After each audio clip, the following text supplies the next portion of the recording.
Hey Dragon Slayers! Today's video is about gallstones during pregnancy, kidney stones, and how insulin affects them. Gallstones. What's fat got to do with them? Gallstones have a lot to do with dietary fat. After a stone forms in a person's bladder, they will very often feel sharp pain, which is the sensation of the gallbladder trying to eject bile into the intestines while the stone is blocking the duct. However, dietary fat is one of the best ways to prevent a stone from forming. When a person eats fat, the gallbladder empties itself. Increasing dietary fat raises gallbladder motility, or how often it contracts, which helps prevent stone formation.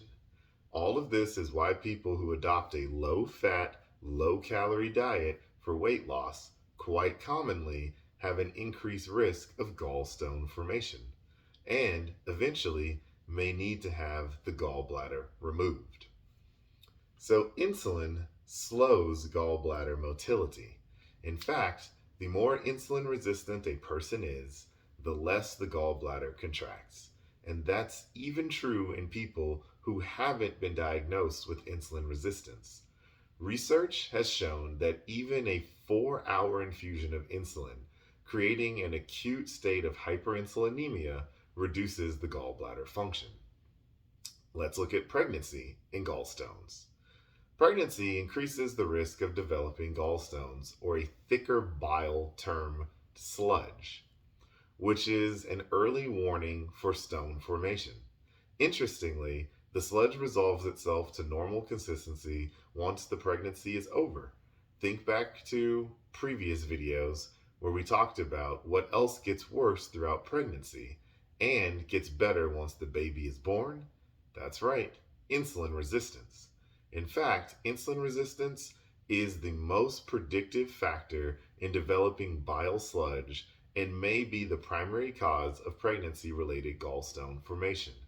The liver is essential for regulating numerous nutrient processes, such as controlling blood glucose and for removing certain toxins from the blood. However, when it comes to cleaning the blood, the liver doesn't work alone. The kidneys carry much of the filtering load, and of course, they require normal insulin to function and work properly. So let's look at kidney health.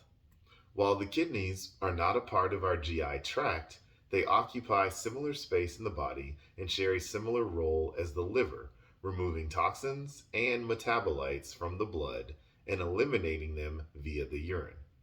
Beyond acting as a filter, the kidneys are involved in a remarkable number of bodily processes. They help regulate our blood volume, bone health, pH balance, and so much more. In short, when the kidneys don't work well, the body doesn't work well.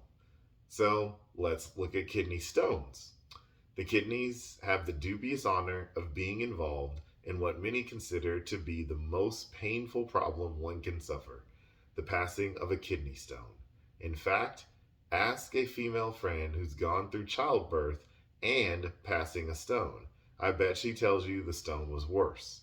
Before the stone makes its excruciating pilgrimage from the kidneys to the toilet, it has to be created in the kidneys. A process known as urolithasis. I'm probably mispronouncing that. And this is where insulin resistance becomes a factor because it leads to two subtle psychological changes that create ideal conditions for kidney stone formation. First, high blood insulin increases the amount of blood calcium. Too much calcium can cause various problems, including affecting the heart. Calcium also forms the most common type of kidney stone. Because high blood calcium is pathogenic, the kidneys are constantly filtering some and eliminating this excess in small amounts via the urine. Naturally, as calcium levels in the blood climb, the kidneys filter more calcium than normal. Eventually, a point is reached where freshly produced urine becomes supersaturated with calcium. At this point, the calcium starts to form crystals in the kidneys, and that is what becomes the kidney stones. The specific way too much insulin leads to too much calcium is interesting. Insulin increases our levels of parathyroid hormone, and parathyroid hormone in turn can cause insulin resistance. One of its hormone's main functions is to increase blood calcium by raising the amount of calcium we absorb from food in our intestines and by increasing calcium reabsorption from our bones. The second link between insulin resistance and kidney stones is the effect that it has on the urine's measure of acidity or alkalinity or pH. As a result of the kidney's involvement in properly balancing the body's pH, the urine is more acidic than the rest of the body. We only have a vague idea of how insulin resistance is connected to changes in urinary pH. It's likely because kidneys in an insulin resistant state are less able to produce molecules that counteract the acid in urine. As the urine pH changes and becomes more alkaline, the urine can dissolve less and less of the various molecules, calcium, urate, and so on. As a result, stones also begin to form. So that's what I've got for you guys today. Don't forget to like and subscribe because it really helps the channel out. And remember, guys, that together, you and I will slay the dreaded diabetes dragon.